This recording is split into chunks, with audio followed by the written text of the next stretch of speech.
அவர் சிலுவையில் கையை ஏன் தெரியுமா இப்படி விரிச்சாரு? ஏன் விரிச்சாரு? இதுக்கு மேலே விரிக்க முடியாது, அவ்வளோதான். என்கிட்ட உள்ளது அத்தனையும் உனக்காக கொடுத்தார். தன் ஜீவனை கொடுத்தார், முழு அன்பையும் கொடுத்தாரு, தன் உடம்புல அத்தனை தண்ணீரும் வெளியேறியது. அவர் சொன்னார், எவ்வளவாய் நான் நேசிக்கிறேனார்.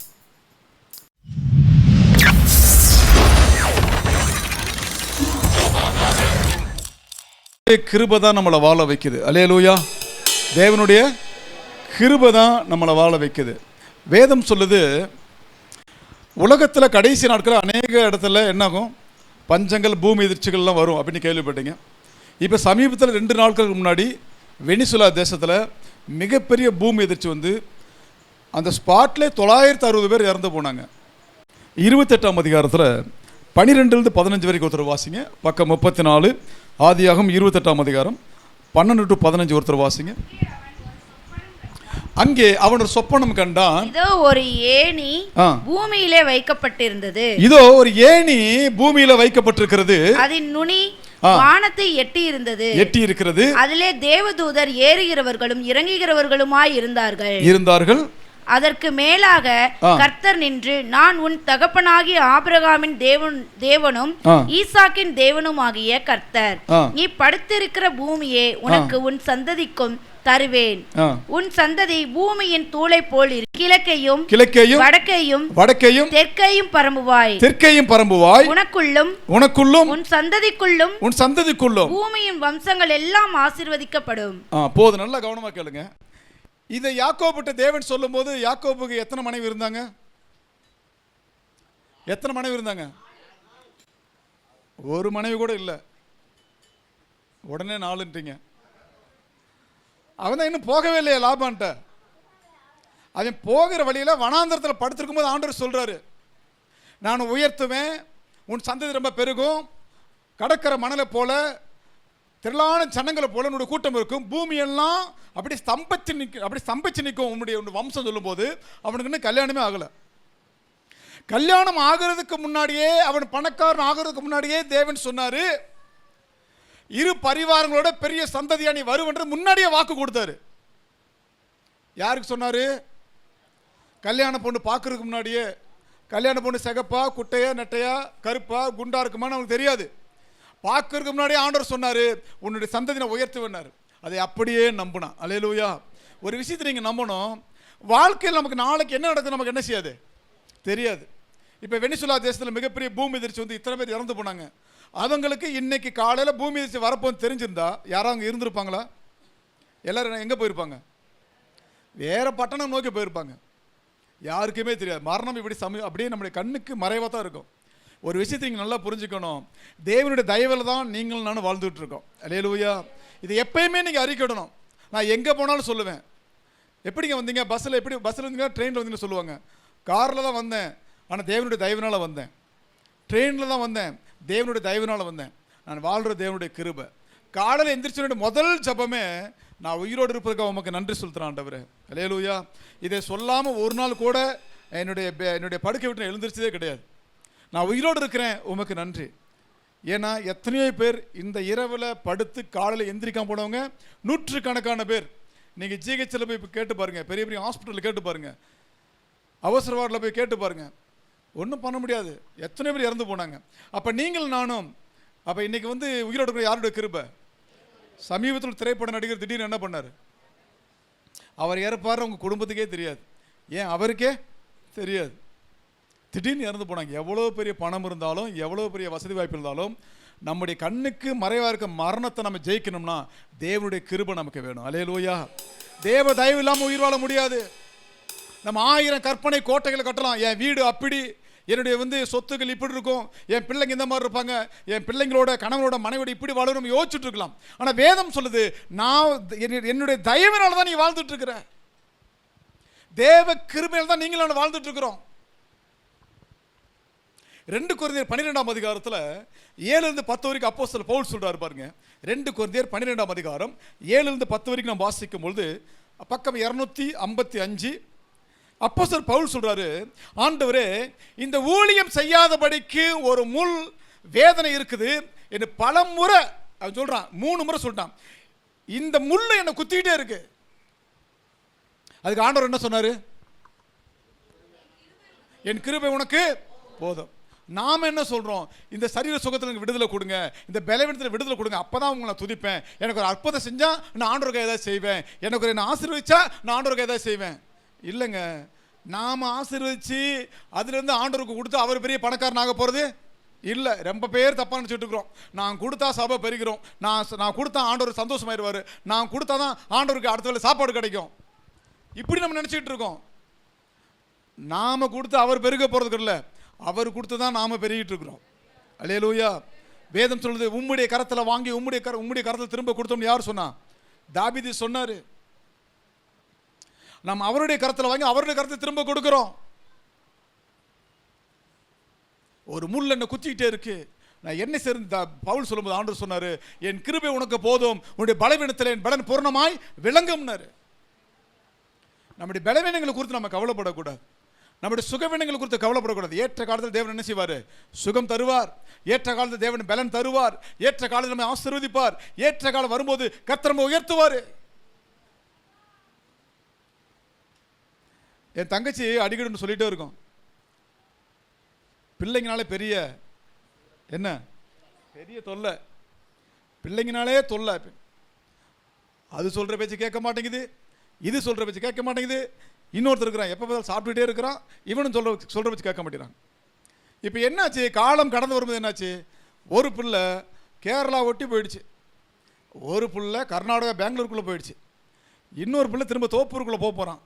இப்போ என் தங்கச்சி புலம்புது, ஐயோ 2 பிள்ளைங்க போயிட்டாங்க படிக்கிறதுக்கு தூரமாக, இவன் ஒருத்தன் தான் இருக்கிறான், இவனை அனுப்ப மாட்டேன், இவனும் போயிட்டா வீடு வெறிச்சோடி கிடக்கும். நான் சொன்னேன், நீ சொல்கிறது நடக்காது, தேவன் சொல்கிறது நடக்கும். நீ கொஞ்ச நாள் வெறிச்சோடி வீட்டிலேயே இரு. நீ தானே முன்னாடி சொன்ன பிள்ளைங்க தொல்லைன்னு, பிள்ளைங்க ஆண்டவர் பிரித்து விட்டுருவார். நீ மாட்டு ஒரு ஆள் சோகரை பார்த்துட்டு எல்லா மனைவியோட கடவுன்ற கொஞ்ச நாள் தான் பேசுவார், அப்புறம் என்ன செய்ய மாட்டார், பேச மாட்டார். பார்த்துருக்கீங்களா? வேலைக்கு போனால் வீட்டுக்கு வர்றதுக்கு விருப்பமே இருக்காது. ஏன்? மனைவி பேசிகிட்டே இருப்பாங்க, பதிலே சொல்ல முடியாது. கணவன் வாயை திறந்தால் தானே பதில் சொல்ல முடியும். ஆனால் தேவ சித்தம் தான் நடக்கும். அல்லேலூயா. நாம் நினைக்கிற எதுவுமே நடக்காதுங்க. கர்த்தருடைய கரத்தில் எப்படி இருக்கோ அதுதான் நடக்கும். பாருங்க, அப்போஸ்தலன் பவுல் சொல்கிறான், ஒரு முள் என்னை கொட்டி கொண்டே இருக்குது, வேதனையாக இருக்குது சொல்லும்போது அந்த முள்ளை தேவன் எடுக்கவே இல்லை. அப்போஸ்தலன் பவுல் மூலமாக நிறைய பேருக்கு அற்புத சுகம் நடந்தது. ஆனால் அப்போஸ்தலன் பவுலுக்கு அந்த முள் கடைசி வரைக்கும் என்ன பண்ணுது? இருந்துச்சு. தேவனை சுகமாக்கிட்டே சொல்லவே இல்லை, அது அப்படியே இருக்கட்டும் அப்படின்னார். நம்முடைய வாழ்க்கையில் சில நேரங்களில் சில குறைபாடுகள் தேவன் அனுமதிப்பார், அது இருக்கட்டும்ப்பா. நம்ம எப்போனா நம்ம பரிபூர்ணம் அடைகிற வரைக்கும் அது இருக்கும் பார். கொஞ்ச நாள் கழித்து பாருங்கள், ஒரு நல்ல ஒரு மெச்சூரிட்டி உங்களை வந்துருச்சுன்னா உங்கள் பழைய வாழ்க்கை குறித்து நீங்கள் என்ன பண்ணுவீங்க? ரொம்ப ஃபீல் பண்ணுவீங்க. அநியாயமாக டைத் என்ன பண்ணிட்டேன், நான் வேஸ்ட் பண்ணிட்டேன், அநியாயமாக அந்த மனுஷனை பகைச்சிக்கிட்டேன், அநியாயமாக இப்படி குறை சொல்லிட்டேன், அநியாயமாக சபைக்கு நான் போகாமல் போயிட்டு சொல்லி நீங்கள் வருத்தப்படுவீங்க. அது எப்போ தெரியுமா? கொஞ்ச நாள் கழிச்சு. கணவர் மனைவி இருக்கும்போது அந்த அன்பு உங்களை என்ன செய்யாது, புரியாது. அதே கணவன் இறந்துட்டு என்ன பண்ணுவாங்க?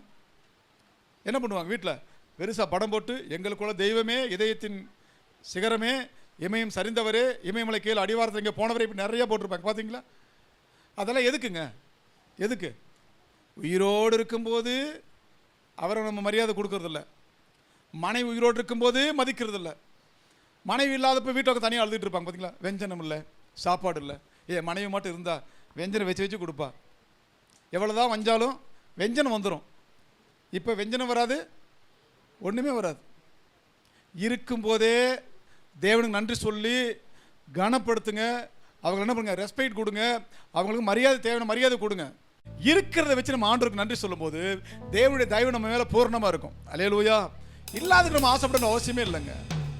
இப்போ நம்ம சபை ரொம்ப சின்னதாக இவ்வளோ வக்கையாக இருக்குது பாருங்கள், வேர்த்துக்கிட்டே இருக்குது, நம்ம கரிச்சு பீச்சு தொடச்சிக்கிட்டே இருக்கிறோம். ஆனால் கண்டிப்பாக ஒரு நாள் மாற்றம் வரும். வருமா வராதா?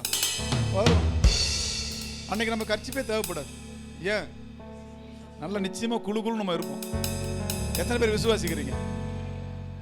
நீங்கள் விசுவாசிக்கிறீங்க, எனக்காக நீங்கள் விசுவாசிக்கல, உங்களுக்கு வேர்க்கக்கூடாது விசுவாசிக்கிறீங்க. உங்கள் விசுவாசப்படி ஆக கிடது. அல்லேலூயா, அல்லேலூயா. யோனா, நீங்கள் 2ஆம் அதிகாரத்தை பார்த்தீங்கன்னா, பழைய ஏற்பாடு யோனா 2ஆம் அதிகாரத்தில் பக்கம் 1074 9, 10 2 வசனங்களை வாசிங்க. யோனா 2ஆம் அதிகாரம் 9, 10 2 வசனங்களை வாசிங்க. நானோவெனில் துதியின் சத்தத்தோடு உமக்கு பலியிடுவேன். துதியின் சத்தத்தோடு உமக்கு பலியிடுவேன். நான் பண்ணின பொருத்தனைகளை செலுத்துவேன். நான் பண்ணின பொருத்தனைகளை உமக்கு செலுத்துவேன். ரட்சிப்பு கர்த்தருடையது. ரட்சிப்பு கர்த்தருடையது. கர்த்தர் மீனுக்கு கட்டளையிட்டார், அது யோனாவை கரையிலே கக்கி விட்டது. போது, நல்ல கவனம் பாருங்க. யோனாவுக்கு ஒரு விஷயம் ரொம்ப லேட்டா தான் தெரியுது. அது என்னன்னா, ரட்சிப்பு நம்முடைய சுவிசேஷனால இல்ல, ரட்சிப்பு தேவனுடைய சொன்ன அந்த சுவிசேஷத்துல தான் இருக்குது. யோனாவை ஆண்டவர் சொன்னார், நீ போ நினிவே பட்டணத்துக்கு போன்னு சொன்னார். அவன் எங்க போனான்? தர்சிசுக்கு போனான். அவன் என்ன சொல்றான்? நாம போய் சொன்னா மனம் திரும்புவாங்க, திரும்ப மாட்டாங்க, நமக்கு தெரியாது, நம்ம ஏன் போகணும்னு யோசிச்சான். ஆனா யோனா சொல்றதுனால யாரும் திரும்பிட மாட்டாங்க, மனம் திரும்பிட மாட்டாங்க. நீங்கள் நானும் சுவிசேஷம் சொல்றதுனால திரும்பிட மாட்டாங்க. நாம சொல்லும் போது பரிசுத்த ஆவியானவர் அந்த உள்ளத்துல கிரியை பண்ணாதான் அந்த மனுஷன் திரும்புவான், மனம் திரும்புவான். அல்லேலூயா. இது எப்ப புரியுதுன்னா, யோனா மீனோட வயிற்றுக்குள்ள உட்கார்ந்திருக்கும் போது புரியுது அவனுக்கு. அப்ப சொல்றான், ரட்சிப்பு கர்த்தருடையது, ரட்சிப்பு கர்த்தருடையது.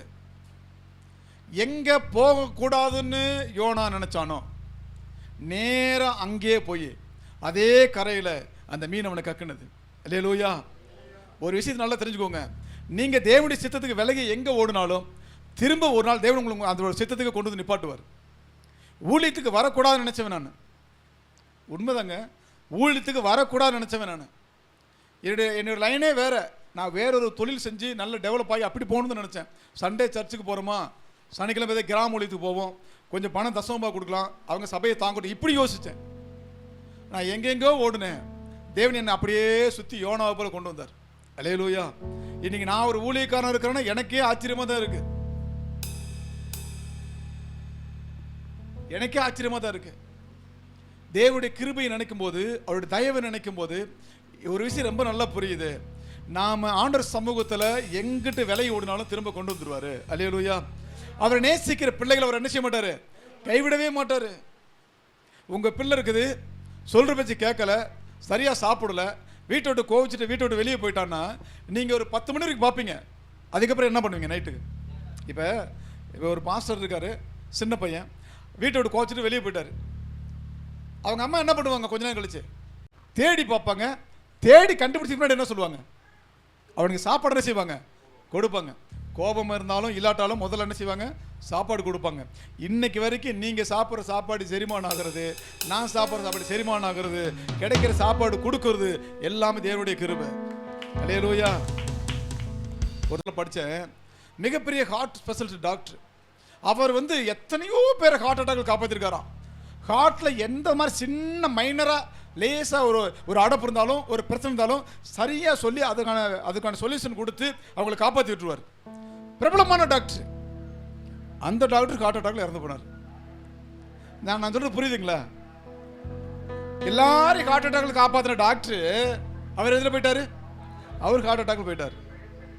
மனுஷன் தன் ஜீவன் என்ன செய்ய முடியாது, வீம்புக்கு நினைச்சு காப்பாற்ற முடியாது. உங்க பிறந்த நாள் தான் உங்களுக்கு தெரியும். உங்களுக்கு ஜன நாள், ஒரு மரண நாள் ஒன்று இருக்கு. அந்த நாள் யாருக்கு எத்தனை பேருக்கு தெரியும்? யாருக்குமே தெரியாது. தெரிஞ்சா என்ன ஆகும்? பயத்தில் முகம் உறைஞ்சு போயிடும். சில பேர் நாளை கூட இருக்கலாம் டேட்டு, சில பேர் நாளை கழிச்சு இருக்கலாம், 1 மாதம் கழிச்சு இருக்கலாம், இல்லை 70 வயசு வரைக்கும் இருக்கலாம். யாருக்கு தெரியும்? அது தெரியாமல் இருக்கிறது தான் நல்லது. அல்லேலூயா, அல்லேலூயா. அப்போ தேவ தயவை நீங்கள் ஒன்று புரிஞ்சுக்கோங்க. தேவ கிருபையினால தான் நீங்கள் நானும் வாழ்கிறோன்ற புரிஞ்சுக்கிட்டோம்னா நம்ம வாழ்க்கை சந்தோஷமாக மாறிடும். எதை குறித்து கவலை இருக்காது, நாளைக்கு இன்னொன்று தேவையை குறித்து கவலை இருக்காது. இது வரைக்கும் சந்திச்சவர் இனிமேல் சந்திப்பார், இது வரைக்கும் பாதுகாத்தவர் இனிமேல் பாதுகாப்பார், இது வரைக்கும் நடத்தினவர் இனிமேல் நடத்துவார், இது வரைக்கும் தாங்கி தப்புவிச்சு வந்தவர் இனிமேலும் தாங்கி தப்புவிப்பார். எனக்கு ஒரு 12 வயசு இருக்கும்போது மலையில் நிறைய தண்ணி நிற்கும். அந்த கடைசியில் பெரிய ஆழமான கிணறு இருக்கு, பள்ளம் இருக்காங்க, நிறைய பேர் செத்து இருக்கிறாங்க. எங்கள் அண்ணன் அப்புறம் சில பேர் அங்கே குளிச்சுட்டு இருக்கிறாங்க. எனக்கு நீச்சல் தெரியாததுனால நான் மேலே நின்று பார்த்துட்டு இருக்கிறேன். எல்லாரும் நின்று தண்ணியில் நின்று பேசிகிட்டு இருக்கிறாங்க. நான் கேட்டேன், எல்லாரும் தண்ணியில் நிற்கிறீங்களா, ஆழம் இல்லையான்னு கேட்டேன். எல்லாரும் சொன்னாங்க, பெரிய ஆழமாக இருக்குது, நாங்கள் நீச்சல் அடிச்சுட்டு என்ன செய்கிறோம், நிற்கிறோம், என் கால் உனக்கு தெரியாது, நாங்கள் நீச்சல் அடிச்சுட்டு நின்று பேசிகிட்டு இருக்கோம். நாங்கள் அது ஒருத்தன் சொன்னால், அது பொய் சொல்கிறான், நாங்கள் நின்றுட்டு தான் பேசிகிட்டு இருக்கிறோம், ஆழமே இல்லை, நீ வேணால் குதிச்சு பாரு அப்படின்ட்டான். அந்த வார்த்தை எனக்கு தேனாக இருந்தது. டபால் குதிச்சிட்டேன். குதிச்சா உள்ள ஆழத்தை தண்ணி போயிட்டே இருக்கு.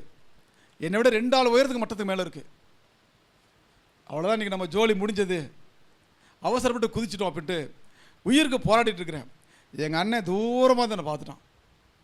ஆகா தம்பி டிக்கெட் எடுக்க போகிறான்டான்ட்டு வேகமாக வந்து தலையை பிடிச்சி, அன்றைக்கி நிறைய முடி இருந்துச்சு, இன்றைக்கி முடி இல்லை. இன்றைக்கி மாதிரி இருந்தால் அவ்வளோதான் போயிருக்கோம். நிறையா முடி இருந்தது அன்றைக்கி. முடியை பிடிச்சி இழுத்துக்கிட்டே வந்து மேலே போட்டான். அவன் சொன்னான், உன்னை யார் குதிக்க சொன்னது? இல்லை, நான் ஒருத்தங்கிட்ட கேட்டேன், தண்ணி ஆழமே இல்லை அப்படின்னு சொன்னான், அதெல்லாம் குதிச்சிட்டேன். என்கிட்ட கேட்டியா? என்கிட்ட கேட்காம ஏன் குதிச்சேன்? நான் உனக்கு சொன்ன வார்த்தை ஆழமாக இருக்குன்னு சொன்னேன்னா இல்லையாண்ணா?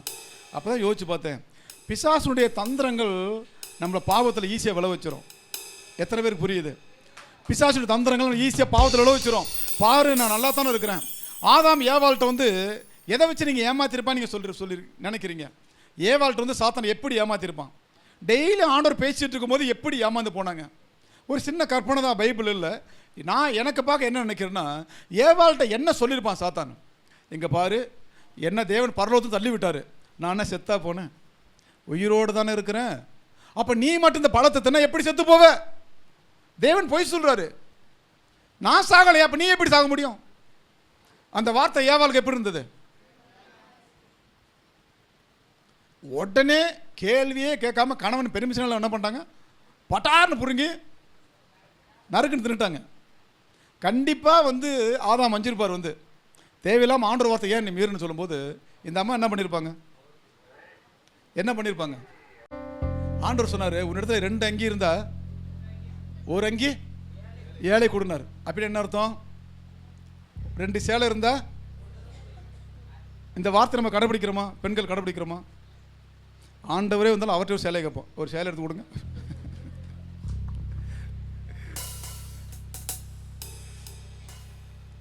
1 சாமுவேல் 17ஆம் அதிகாரத்தில் 1 சாமுவேல் 17ஆம் அதிகாரம் 49 வசனம் ஒருத்தர் வாசிங்க.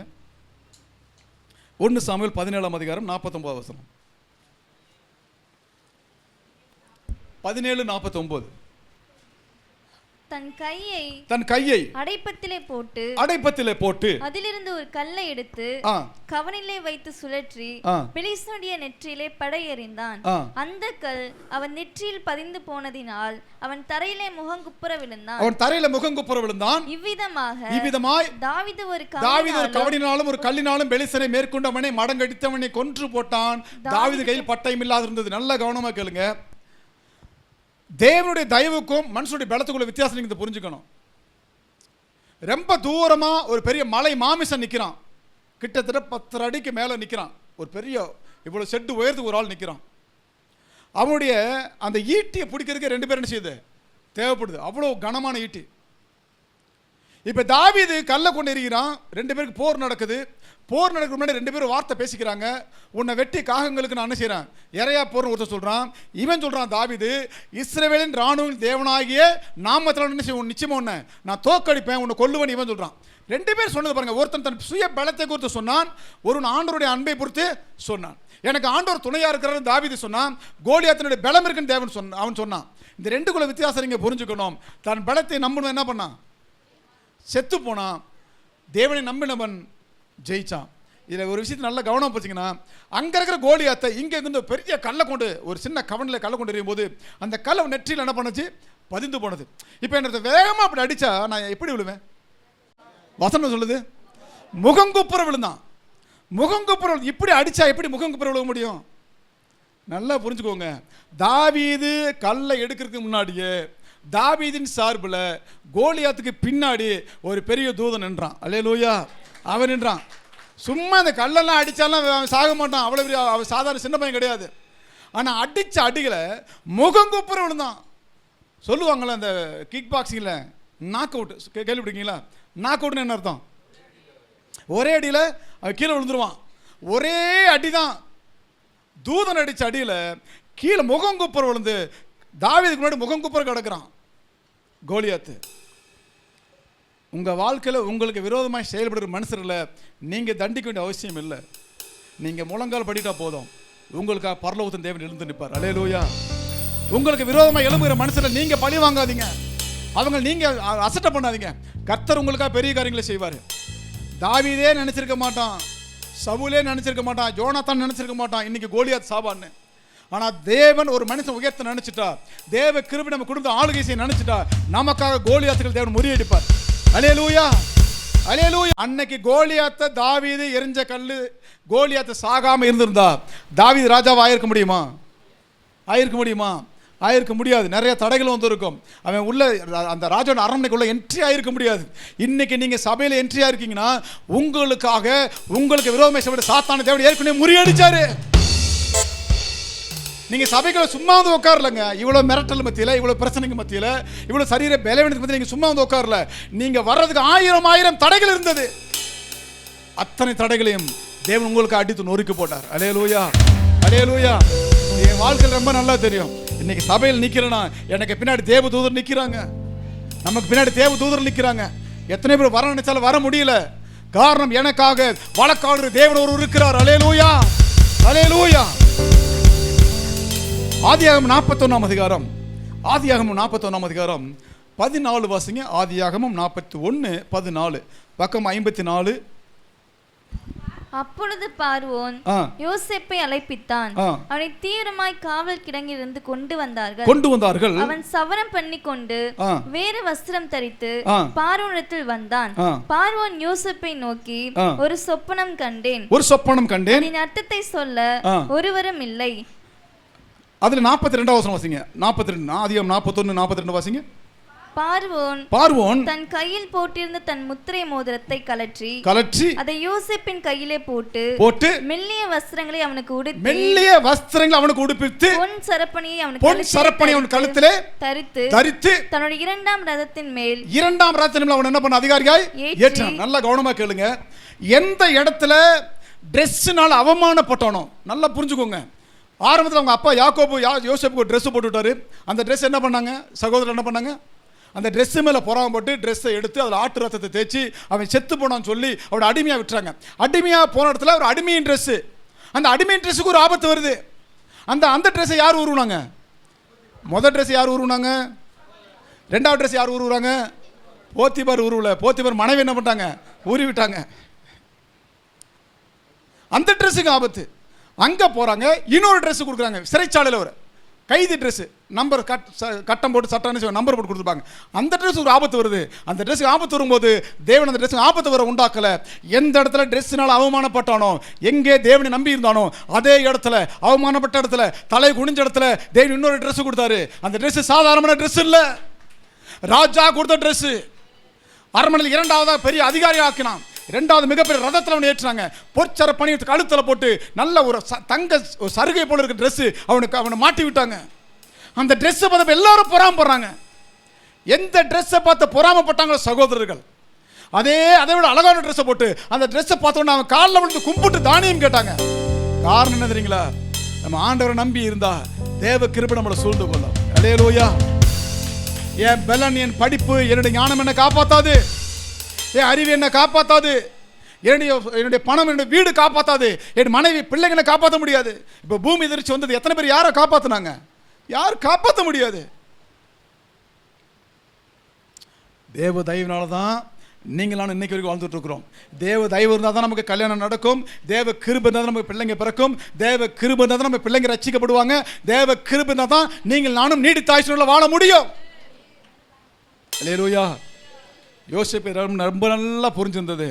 எந்த சூழ்நிலையிலும் ஆண்டவர் விட்டு விலகவே இல்லை. அதனால யாக்கோபு சொன்னார் யோசேப்பை பார்த்து, அவன் கனி தரும் செடி. அல்லேலூயா. நீரூற்று அண்டையில் நாட்டப்பட்ட கனி தரும் செடி, சுவரவில் படகு அருமையான கொடி. தேவன் உங்களை மென்னையும் குறித்து மிகப்பெரிய திட்டம் வச்சிருக்காரு. அந்த கிருபை, அந்த தயவில் நம்ம வாழ்ந்தோம்னா நம்ம போல பாக்கியம் உள்ளவர்கள் யாருமே கிடையாது. உங்க மனைவியை குறை சொல்லிக்கிட்டு, உங்க கணவனை குறை சொல்லிக்கிட்டு, உங்க பிள்ளைகளை குறை சொல்லிக்கிட்டு, உங்க அத்தா மாமாவை குறை சொல்லிக்கிட்டு, நீங்க பார்க்குற வேலையை குறை சொல்லிட்டு, சுற்றி இருக்க குறை சொல்லிட்டு உங்க வாழ்க்கையை கழிச்சிடக்கூடாது. நீங்க தேவன் கொடுத்த மனைவிக்காக, தேவன் கொடுத்த கணவனுக்காக, தேவன் கொடுத்த பிள்ளைகளுக்காக நன்றி சொல்லணும். என் பிள்ளை சரியில்லைன்னு நீங்க சொல்றீங்கல்ல, பிள்ளை இல்லாதவங்க கேட்டு பாருங்க. ஏங்க என் பிள்ளை சரியில்லைங்க, பிள்ளை பிறக்காமல் ஒரு நல்லது நீங்க சொல்றீங்க, அங்கே போய் கேட்டு பாருங்க, எனக்கு ஒரு பிள்ளை இல்லைன்னு வருத்தப்படுறவங்க எத்தனை பேர்? என் கணவன் சரியில்லை நீங்க சொல்றீங்க, கணவன் இல்லாமல் வாழ்றவங்க எத்தனை பேர்? கல்யாணம் ஆகாம இன்னும் இருக்கிறவங்க எத்தனை பேர்? அன்றைக்கெல்லாம் ஒரு அம்மாவை பார்க்குறேன், 46 வயசு ஆகிடுச்சு அந்த அம்மாவுக்கு. ஜபகுரு கொடுக்குறாங்க, பாஸ்டர் ஜெபம் பண்ணிக்கோங்க, எனக்கு கல்யாணம் ஆகணும். என்ன வயசுமா? 46 வயசு ஆகிடுச்சு. ஏன் இவ்வளோ நாள் கல்யாணம் பண்ணல? யாரும் கல்யாணம் பண்ண மாட்டேங்கிறாங்க, வசதி வாய்ப்புகள் இல்லை, பணம் இல்லை, வரதட்சணை கொடுக்க முடியல. ஜெபம் பண்ணிக்கோங்க. நமக்கு கல்யாணம் ஆகியும் கல்யாணமான வாழ்க்கை என்ன செய்ய முடியல, நமக்கு வாழ தெரியல, கணவனை மதிக்க தெரியல, மனைவியை மதிக்க தெரியல. தேவன் கொடுத்த தயவுங்க கணவன் மனைவியெல்லாம். நம்ம கொடுத்த நல்ல கணவனுக்காக நல்ல மனைவிக்காக ஆண்டவருக்கு நன்றி சொல்லணும். ஒரு பெரிய குடிகார கணவனோ பெரிய ஒரு பெரிய எதுக்கு எடுத்தாலும் கத்தி தூக்குறனோ நம்ம வீட்டில் கணவனாக இருந்தால் நம்ம வாழ முடியுமா? வேதவசம் சொல்லுது, மனைவி சண்டைக்காரியாக இருந்தா நீ எங்கே போய் ஒளிஞ்சுக்க? மாடி இல்லைன்னா.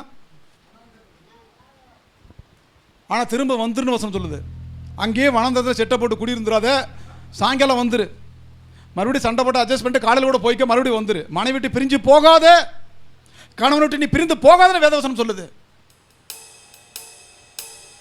எந்த வீட்டில் பிரச்சனை இல்லை, எல்லா வீட்டில் பிரச்சனை இருக்கும். எங்கள் வீட்டில் பிரச்சனை இல்லையா? இருக்கும்.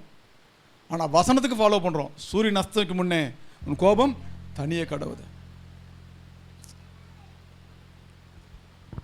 தானியேல் 6ஆம் அதிகாரம் 22ஆம் வசனம் சொல்லுது, தேவ கிருபை எப்படிப்பட்டது தெரியுமா? தானியேலை அந்த கெபியிலே போடுவதற்கு முன்னாடியே சிங்கங்கள் வாயில் தேவன் என்ன பண்ணாரு? கட்டி போட்டாரு. தானியேல் 6ஆம் அதிகாரம் 22ஆம் வசனம் வாசிக்கும் பொழுது 6:22 வாசிங்க,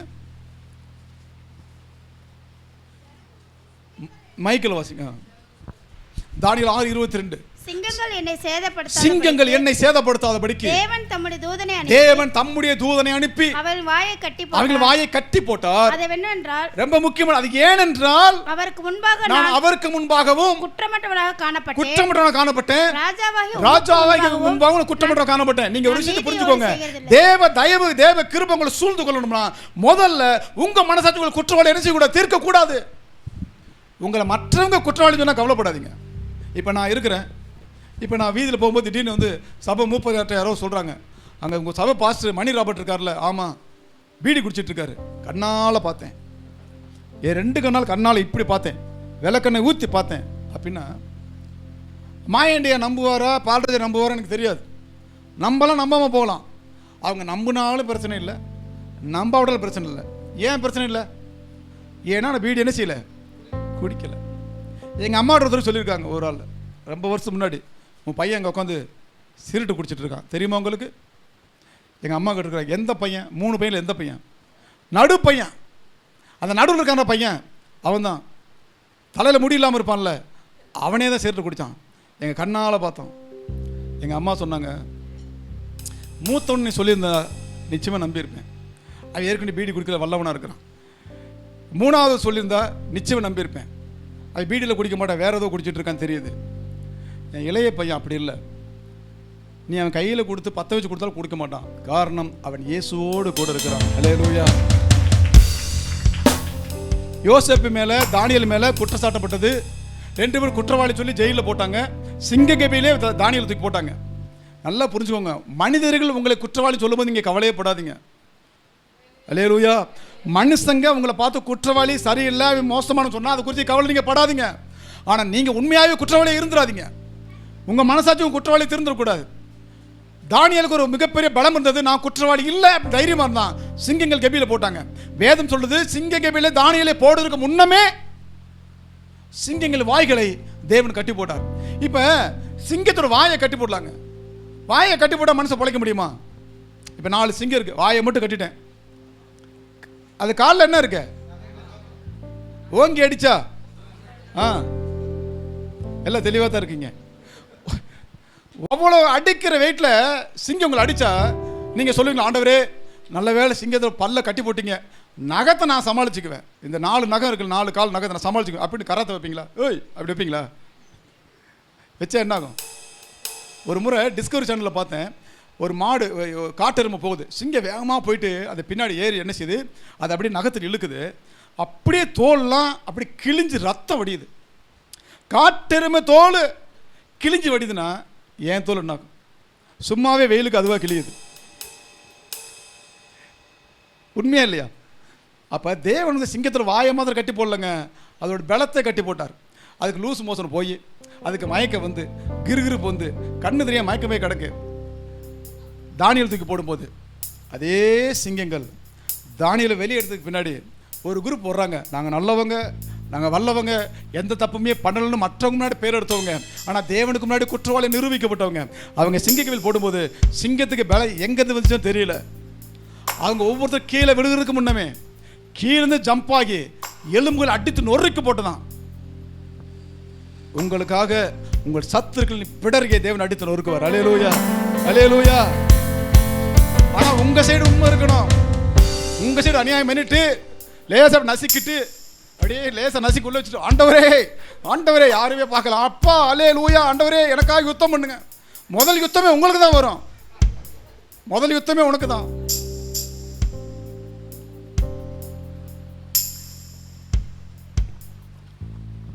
தானியேல் 6ஆம் அதிகாரம் 24 வாசிங்க. 6:24. தானியேல் மேல் இருந்த வாசிங்க, சுகனேஸ்வர் வாசிங்க. தானியேலின் மேல் குற்றஞ்சாட்டின மனுஷரையோவென்றால் ராஜா கொண்டு வர சொன்னான். அவர்களையும் அவர்கள் குமாரரையும் அவர்கள் மனைவிகளையும் சிங்கங்களின் கெபியிலே போட்டார்கள். அவர்கள் கெபியின் அடியிலே சேரும் முன்னே சிங்கங்கள் அவர்கள் மேல் பாய்ந்து அவர்கள் எலும்புகளை எல்லாம் நொறுக்கி போட்டது. நல்ல கவனம், இதுல பெரிய ஒரு வேத ரகசியம் இருக்கு. பைபிளோட மிகப்பெரிய ஒரு சத்தியம் அடங்கியிருக்கு. அது என்னன்னா, உங்களுக்கு விரோதமாக ஒரு குற்றம் சாட்டினால், நல்ல கவனமாக குற்றம் சாட்டினால், உங்க மேல உண்மை இருந்தா, நீங்க தேவனுக்கு பயந்து இருந்தா, நீங்க கர்த்தருக்கு பிரியமானவரா இருந்தா, உன் சத்துருக்களின் கூட்டத்தை தேவன் சிதறடிப்பார். அல்லேலூயா, அல்லேலூயா. உனக்காக தேவன் யுத்தம் பண்ணும்போது உனக்காக அவர் எதையுமே பார்க்க மாட்டார். இப்போ சின்ன உதாரணத்துக்கு, ஒரு ரூம்ல உங்க பையன் விளையாண்டுட்டு இருக்கிறான். அந்த ரூம்ல ஒரு 10 தேள் இருக்கு. 10 தேள் இருக்கு. ஒரு தேள் தான் உங்க பையனை கடிச்சிருச்சு. இப்போ நீங்க அந்த கடிச்ச தேலை மாத்திரம் கொண்டுட்டு 9 தேலை உயிரோடு விட்டுருவீங்களா? சொல்லுங்க. கடிக்காத தேலை உயிரோடு விடுவீங்களா? அதான் கடிக்கவே இல்லையே, ஏன் உயிரோடு விட மாட்டீங்க? விட்டா மறுபடியும் கடிக்கும். ஒரு செருப்பு வந்து போச்சுன்னா, நல்லா இருக்க செருப்பு தூக்கி குப்பையில் போகிறோமா இல்லையா? ஒரு செருப்பு நல்லா தான் இருக்குது, நீட்டாக இருக்குது. ஆனால் ஒரு செருப்பு தான் வந்து போச்சு. ஆனால் நல்லா இருக்க செருப்பை சேர்த்து என்ன செய்கிறோம்? குப்பையில் போடுறோம். உங்களுக்கு விரோதமாக ஒரு மனுஷன் எழும்பினான்னா, அவன் குடும்பத்துக்கே சூனியம் வச்சுக்கிறான், அவன் குடும்பத்துக்கே ஆப்பு வச்சுக்கிறான், அவன் குடும்பத்துக்கே பிரச்சனை உண்டு பண்ணுறான். நல்லா புரிஞ்சுக்கோங்க, கர்த்தருடைய மனுஷனுக்கும் தேவனுடைய பிள்ளைக்கு விரோதமாக ஒரு பேசினால், அவனுடைய நம்ம உண்மையாக இருந்தால் தேவன் நமக்கு யுத்தம் பண்ணுவார். நாம் உண்மை இல்லாமல் அவன் சாற்ற குற்றம் உண்மையாக இருந்தால் முதல் ஆபத்தே நமக்கு தான் வரும். இது நம்ம புரிஞ்சுக்கணும். கர்த்தர் மேல் பாரத்தை வைத்து விடு, அவர் உன்னை ஆதரிப்பார். அப்ப தேவ தயவுல நம்ம வாழ்கிறோம், புரிஞ்சுக்கணும். இன்னைக்கு சாப்பிட்ற சாப்பாடு, நீங்க மதியம் போனோன்னு எல்லாரும் சாப்பிட போறீங்க. நிறைய பேர் வீட்டில் மட்டன் இருக்குன்னு நினைக்கிறேன், சிக்கன் மீன். அப்போ கண்டிப்பாக மட்டன் இருக்கு, சரிங்களா? நல்ல மட்டன் சிக்கன்லாம் இருக்கு. எப்படி நீங்கள் பாஸ்டர் கூப்பிட போகிறதில்ல சாப்பிட்றதுக்கு? இது தெரிஞ்ச விஷயம் தான். எதுக்கு அவர் கூப்பிட்டுட்டு வந்தால் நிறைய சாப்பிடுவார் வேணாம்ட்டு. நான் என்ன சொல்கிறேன், நீங்கள் மதியம் சாப்பிட்றீங்களே, அது தேவனுடைய தயவுல தான் சாப்பிட்றீங்க. அல்லேலூயா. போன வாரம் பேப்பர் பார்த்தேன். கர்நாடகாவில் அக்கா தங்கச்சி 2 பேர் என்ன பண்ணியிருக்காங்க, சந்தையில் போய்ட்டு மாம்பழம் வாங்கியிருக்காங்க. மாம்பழம் வாங்கி வீட்டுக்கு வந்து நறுக்கி சாப்பிட்டாங்க. அக்கா தங்கச்சி மாம்பழம் வாங்கிட்டு வீட்டில் வந்து சாப்பிட்டதுனால செத்து போனாங்க. நீங்கள் எத்தனை பேர் கடையில் மாம்பழம் வாங்கி சாப்பிட்டதே இல்லை? எல்லோரும் சாப்பிட்ருக்கீங்க. போகும்போது நான் கொஞ்சம் வாங்கி தரேன், சரிங்களா? வாங்கிட்டு போகிறீங்களா? எந்த அடிப்படையில் நம்ம உயிரோடு இருக்கிறோம்? அந்த 2 பேர் சாப்பிட்ட மாங்காயில் ஏதோ ரசாயனம் பொடி தடவை இருந்துச்சான், செத்து போனாங்க. மருந்தடிச்சது செத்து போனாங்க. முட்டைக்கோசு வாங்கின ஒரு அம்மா, முட்டைக்கோசு வந்து இல்லை காலிஃப்ளவர் வந்து வாங்கும்போது அதில் உள்ள என்ன ஒரு சின்ன ஒரு பாம்பு இருந்திருக்கு. அருவாமனை நறுக்கும்போது சேர்த்து என்ன பண்ணிச்சு, நறுக்கிடுச்சு, போட்டுருச்சு கையிலே. அந்த அம்மா நுர தள்ளிட்டாங்க. அப்படியே எத்தனை பேர் வீட்டில் நம்ம காலிஃப்ளவர் வாங்காமல் இருக்கிறோம்? எந்த அடிப்படையில் எந்த தைரியத்தில் நம்ம உயிர் வாழ்கிறோம்? ஒரே ஒரு தைரியம் தான், அவர் என் மேய்ப்பராக இருக்கிறார். அல்லேலூயா. ஒவ்வொரு நாளும் வாழ்கிற தேவனுடைய தயவுங்க. இதில் எங்கெங்கே வருது சுயம், தேவையில்லாத அகம்பாவம், ஆணவமான வார்த்தைகள்? நம்ம தேவனுடைய சபைக்கு வர்றோம், எவ்வளோ ஞானமாக நம்ம நடந்துக்கணும். வசனம் சொல்லுது, கடைசி ஒரு வசனம் வாசிங்க. யோவான் 3ஆம் அதிகாரம் 16ஆம் வசனம். யோவான் 3:16 வாசிங்க. தேவன் தம்முடைய ஒரே பேரான குமாரனை விசுவாசிக்கிறவன் எவனோ அவன் கெட்டு போகாமல் நித்திய ஜீவனை அடையும்படிக்கு இவ்வளவாய் உலகத்திலே அன்பு கூர்ந்தார். இவ்வளவாய் உலகத்தில் அன்பு கூர்ந்தார்.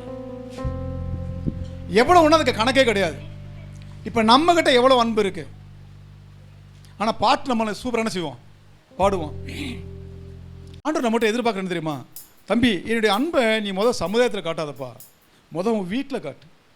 உன் மனைவி, உன் பிள்ளைங்க, உன் கணவர் உன்னை குறித்து நல்ல சாட்சி சொல்கிறாங்களா? ஏன் சாட்சி சொல்லலை? நீ எதேதோ குறித்து கவலைப்படுற, வேலை இல்லை, குடும்பம் இல்லை, வசதி இல்லை, வீடுன்னு கவலைப்படுற. உனக்கு ஒரு மனைவி பிள்ளைங்க இருக்கிறாங்கல்ல, உனக்கு கணவன் இருக்காங்கல்ல, அவங்ககிட்ட அன்பா 4 வார்த்தை பேசு. சில பேர் பார்த்தீங்கன்னா ஃப்ரெண்டுகிட்ட ரொம்ப பேர் ஃபோனில் பேசுவாங்க, மனைவிட்ட என்ன செய்யறதில்ல, பேசுறதில்ல. கணவர்கிட்ட பேசுறதில்ல, பிள்ளைங்கிட்ட பிள்ளைங்கிட்ட உட்காந்து அப்பா அம்மா பேசுறதில்ல. நானும் பையன்லாம் ஃப்ரெண்டு மாதிரி தான் இருப்போம். என்ன ஏஞ்சல், பொய் சொல்லலை. இன்னைக்கு காலையில் கூட ஃபுல்லாக பேசிட்டே வந்தோம். அவன் சொன்னா, அப்பா ஒரு 2 லட்ச ரூபா ஒரு லேப்டாப் ஒன்று தேவைப்படுது, சிஸ்டத்துக்கு வேலை பார்க்க தேவைப்படுது அப்படின்னா. என்கிட்ட ஏன்ப்பா கேட்குறேன், ஆண்டோர்கிட்ட கேளு அப்படின்னு. ஆண்டோர்கிட்ட கேட்டுட்டேன். என்ன சொன்னார்? இப்போதைக்கு வாய்ப்பு இல்லைன்னாரு. வாய்ப்பு இல்லைன்னா விட்டுரு. அப்புறம் என்கிட்ட எங்கே கேட்குறேன், நீங்கள் ஏதாவது என்கிட்ட புரட்டுங்க அப்படின்னாரு. ஏன்னா நீ புரண்டு போட்டாலும் என்ன செய்யாது, என்கிட்ட கிடையாது. வேணா சர்ச்சு முடிஞ்ச டீ பிஸ்கட் தானே சாப்பிட்டுட்டு வீட்டுக்கு போ. எங்களுக்குள்ள என்னுடைய செல்ஃபோன் பாஸ்வேர்டெல்லாம் அவனுக்கு தெரியும், அவனுடைய செல்ஃபோன் பாஸ்வேர்டு எனக்கு தெரியும். மறைமுகமே கிடையாது. எந்த ஃபைல் கூட உள்ளே போகலாம். அவனுடைய பாஸ்வேர்டு அப்பப்போ மாற்றுவான், என்னென்னு தெரியல. அதை மட்டும் சரி பண்ண வேண்டியது. நான் என்ன சொல்கிறேன்னா, நாங்கள் எங்களுக்குள்ள ஒளிவு முறையே கிடையாது. ஏஞ்சலோட பாஸ்வேர்டு, என் ஒய்ஃப் எல்லாரும் சரி, யார் ஒன்று எடுத்தாலும் என்ன செய்யலாம், டக்கு டக்குன்னு எடுத்து போகலாம். சில பேர் வீட்டில் பாஸ்வேர்டு என்ன செய்ய முடியாது, ஓப்பன் பண்ண முடியாது. அப்படின்னா என்ன அர்த்தம்? உள்ள ஏதோ இருக்குது, விஷவண்டு என்ன செய்யுது உள்ளே இருக்குது. அந்த விஷவண்டுனால இவங்க விஷ கண்டாயிடுறாங்க. பார்த்தீங்களா? தேவன் தம்முடைய ஒரே பேரான குமாரனை உலகத்துக்கு கொடுத்து இவ்வளவா அன்புக்கு வந்தார். நம்முடைய தேவன் எதிர்பார்க்குற என்ன தெரியுமா?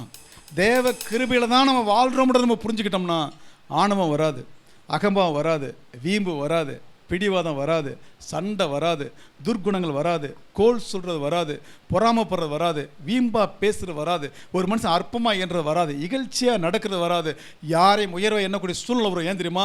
நான் வாழ்கிறதே என்னுடைய பலத்தினால் இல்லை, தேவ கிருபையினால் வாழ்கிறேன். அல்லேலூயா. நான் தேவ கிருபையினால் வாழும்போது நான் மற்றவங்களை எப்படி குறை சொல்ல முடியும்? எனக்கே ஓசி ஒருத்தர் 4 இட்லி கொடுத்தாரு சாப்பிட்றதுக்கு, நான் மற்றவங்க சாப்பிட்ற இட்லியை கெடுக்க முடியுமா?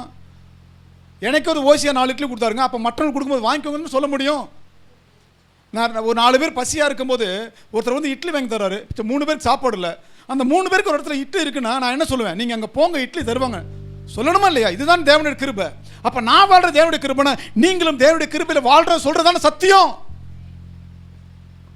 தான் பணத்தை நம்பணும் ஏமாந்து போவான், தன் சரீரத்தை நம்பணும் ஏமாந்து போவான், தன் அழகை நம்பணும் ஏமாந்து போவான், தன் ஆஸ்தி அந்தஸ்து நம்பணும் ஏமாந்து போவான்.